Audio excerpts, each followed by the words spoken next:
Presenta su primera sección, VIP. Amigos televidentes, nos encontramos en nuestra primera sección, VIP, donde le vamos a presentar a nuestro primer personaje de la semana. Nos acompaña como nuestro invitado el doctor Andrés L. Mateo, un destacado intelectual, académico, poeta y designado por el presidente constitucional Luis Abinader como el embajador dominicano ante la UNESCO en París, Francia.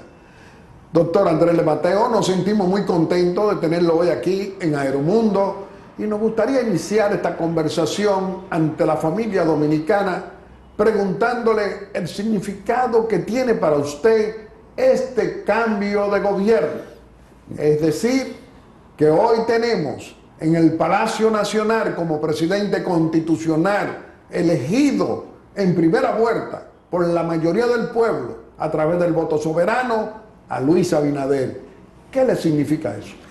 Muchísimas gracias, Guillermo, por invitarme a tu programa. Yo he sido aquí una presencia permanente. Y a los amigos televidentes que tienen tan buena recepción de las veces que he venido aquí a Aeromundo. Mira, estamos frente a un cambio de enorme significación en la República Dominicana.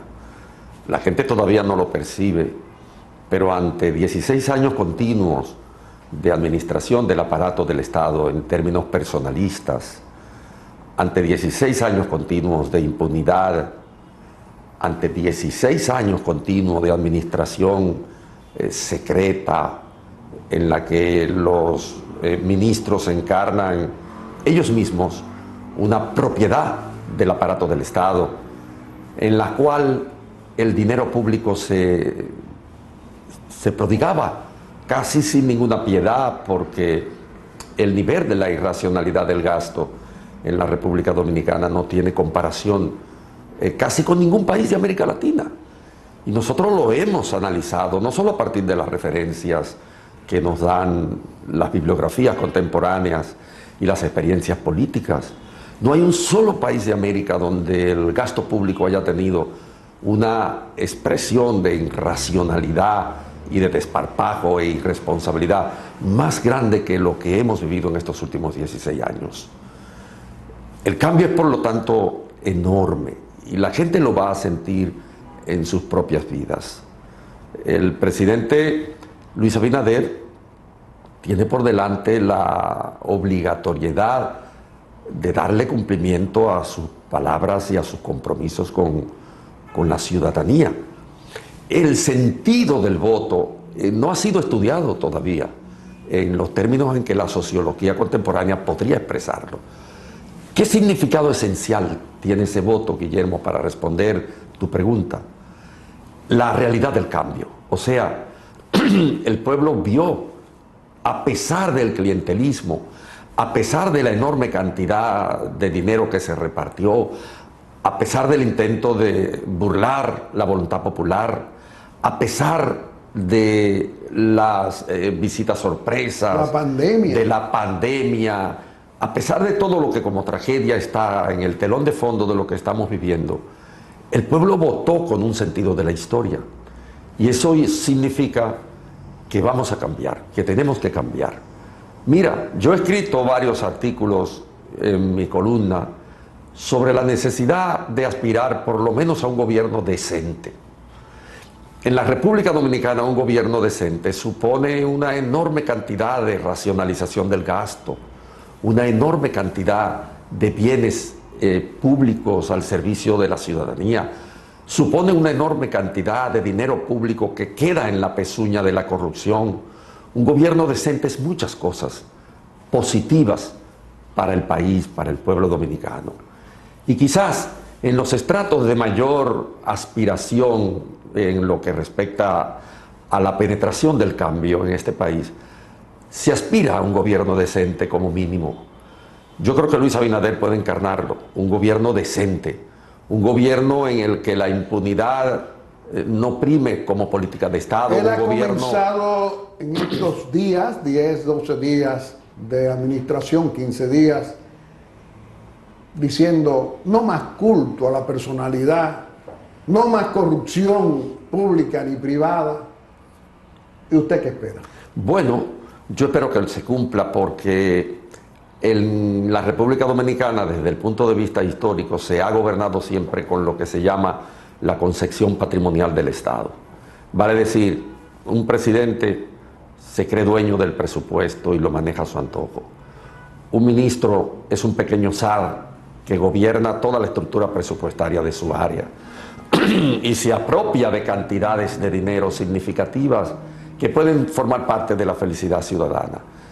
Yo creo que esa es una ruptura la que Luis Abinader ha proclamado. El culto a la personalidad, por ejemplo, se ve como un elemento expresado en la superestructura, es decir, en los valores de apariencia, pero no. El culto a la personalidad supone el apabullamiento de las instituciones públicas. Y el caudillismo. Y el caudillismo. Aquí se aceleró el culto a la personalidad con la figura de Lilis. Lilis conformó en la primera etapa del gobierno que fue más liberal, el primer gobierno de Lilis, fue conformando la base del culto a la personalidad y generó la obligatoriedad de que en las oficinas del Estado estuviese la imagen del presidente de la República. Y después eso se convirtió en una dictadura espantosa, con mecanismos de control. Entonces estamos en presencia de un cambio, y ¿usted cree que habrá ese ejercicio de la decencia política como lo ha prometido el presidente Abinader? Yo espero que sí, yo estoy seguro que sí. En lo personal, yo conozco muy bien a Luis Abinader, conozco la tradición familiar en la que se afinca su práctica, y confío en que sea plena en el ejercicio del poder. Luis no tiene ningún motivo por el que ir al poder a enriquecerse. Una pequeña burguesía que después del año 1996, en oleada, entró al aparato del Estado, tuvo la osadía de colocar como política de Estado la corrupción. Entonces usted es de los dominicanos que tiene confianza en que esa corrupción pública y privada de 20 años del PLDismo será sancionada. Yo espero que sí, y no es solo mi aspiración. Hablé ahorita del sentido del voto. Un factor esencial del sentido del voto en relación con sacar del aparato del Estado de manera estruendosa a las huestes del PLD era justamente esa, el deseo, la aspiración que tiene este país de ver sentado en el banquillo de los acusados a connotados ciudadanos que han ejercido la administración pública en nombre del Partido de la Liberación Dominicana y que tienen fortunas obscenas. Y a las mafias empresariales que lo apoyaron. Lo que este país aspira es transparencia, claridad, justicia. No que hagamos, y esto hay que decirlo con toda claridad, un populismo punitivo. No se puede hacer un populismo punitivo. ¿Usted confía en Miriam Germán como Procuradora General de la República? Mucho. Yo sé el sentido de justicia que anima a Miriam. Miriam es incapaz de ir más allá de lo que... Miriam no anda con un saco de odio, ni de rencor, ni de venganza, ni es su vida. Mira, la gente no sabe lo que Miriam es en términos espirituales. Es una persona que lee, que se pasa la vida en las librerías, que no tiene ningún otro tipo de aspiración material, ni de poder, ni de expresar poder en los términos avasallantes que el poder se expresa en países como los nuestros. No, Miriam es un ente de ese tipo de personaje renacentista medieval, que en el mundo renacentista significó el humanismo, pero que tiene un fundamento de ley esencial, indesterrable de su personalidad. Por lo tanto, con Miriam no tenemos que esperar persecuciones infames, no tendremos que esperar una cacería de brujas, ni tampoco un populismo punitivo como señalaba ahorita. Ahora sí, habrá que esperar la mano de la justicia. Un expediente bien sustentado que llegue a las manos de Miriam Germán va a tener, sin ninguna duda, resultados y tramitaciones, porque aquí en este país se aceptan los expedientes. Este procurador que acaba de salir dejó una montaña de expedientes que él recibía, pero que nunca más se volvían a ventilar, y casos espectaculares. Mira, lo de Andino Peña, tú estás hablando de miles de millones de pesos. No ha pasado nada. Lo de Odebrecht, tú estás hablando de miles de millones de pesos. De lo de Tucanos, tú estás hablando de miles de millones de pesos. Lo que ocurrió en Corde, tú estás hablando de miles de millones de pesos. Y tú vas viendo cada caso y son miles y miles y miles. Lo de los codinomes recientes, son 39 millones de dólares certificados por una investigación periodística internacional y una expresión nacional de esa investigación. Doctor Andrés. ¿Y dónde están esa gente? Sí. Totalmente identificados. Pero no hubo, No ha habido porque la sanción. política de Estado era la impunidad. Eso es lo que hay que borrar. La política de Estado de la impunidad. Doctor Andrés Mateo, hoy no tenemos mucho tiempo, pero no podíamos dejar de traerlo. ¿Qué puede esperar brevemente el pueblo dominicano de su embajador dominicano ante la UNESCO en Francia, país que usted conoce muy bien? Bueno, la UNESCO es un organismo de las Naciones Unidas que trata sobre la educación, la cultura y la ciencia. Son tres elementos en relación con los cuales yo he desenvuelto mi vida.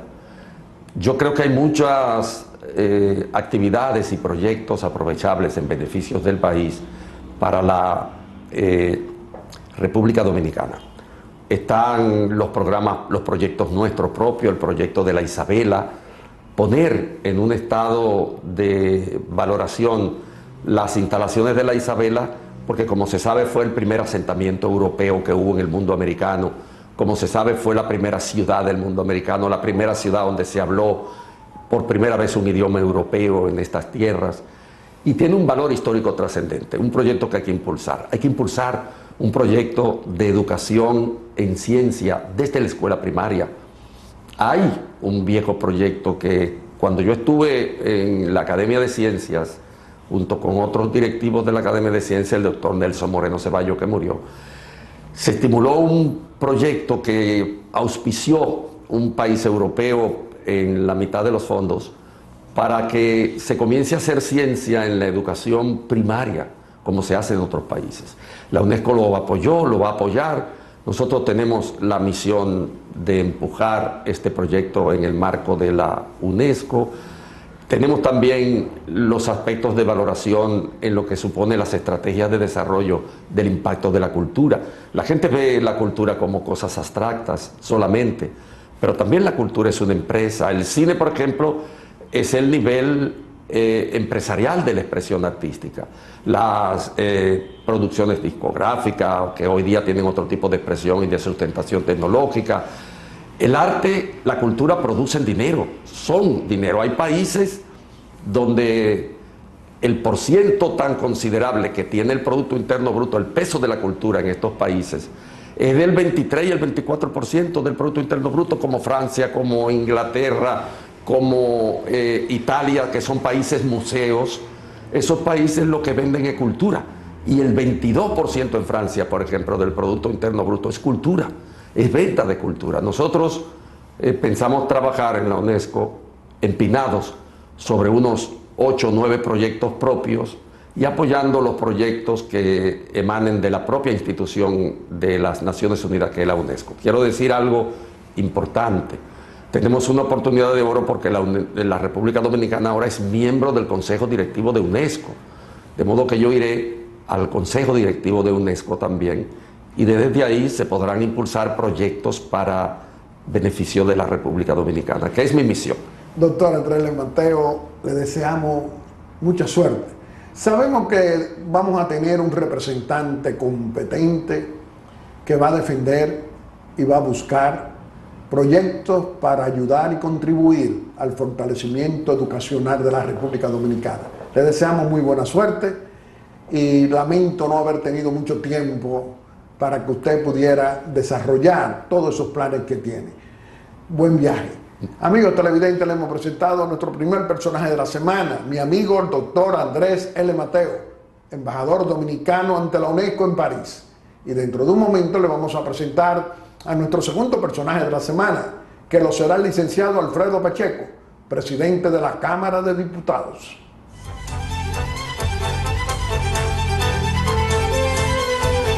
Aeromundo.